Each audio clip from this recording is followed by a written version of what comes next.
Bonjour. Gestion du déficit d'enseignants au secondaire. Le gouvernement cafouille. Telle est la manchette du quotidien Matin Libre dans sa deuxième parution pour le compte de cette année nouvelle 2021. En page 5, le quotidien nous laisse lire un véritable cafouillage ou de la pure improvisation dans la gestion du déficit criard d'enseignants dans les collèges et lycées du Bénin. De l'évaluation diagnostique des enseignants CE 2008 à la réforme des aspirants, le gouvernement semble avoir épuisé ses cartes.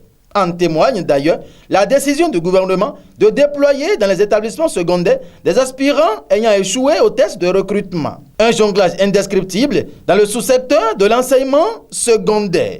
Pour de plus amples détails, allons en page 5. Position de l'Assemblée nationale sur la fin du franc CFA. Le décès désavoue le décèle. Le lundi 4 janvier 2021, à la salle polyvalente de l'Institut parlementaire, le directeur de cabinet du président de l'Assemblée nationale, Mathieu Awansou, a tenu un point de presse en présence des professionnels des médias et entouré du secrétaire général administratif, Mariano Ogutolu, son adjoint, Isaac Fayomi, le SGA, Clément Houenou Ebo, les directeurs Firmin Gangbe, Fataou Diman, Richard Sincin. Au cours de cette séance, le directeur de cabinet du président Louis Vlavonou s'est prononcé sur la récente sortie médiatique de Yves Ismaël Ogan, directeur des services législatifs, relative à la fin du franc CFA et l'avènement de l'écho. Accident de circulation, 9 décès déjà en 2021. C'est une information à lire en page 5. En fausse manchette bas du côté gauche pour l'union au sein des méthodistes.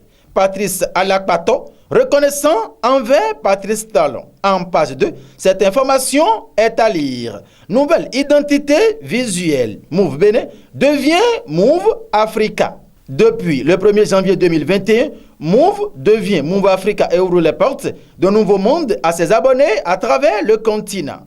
La cérémonie de lancement de la nouvelle identité visuelle s'est déroulée mercredi 30 décembre 2020 au Novotel de Cotonou. Enfin, UE Afrique, tribune du HRVP Joseph Borrell, mettre la culture au cœur du dialogue Union européenne.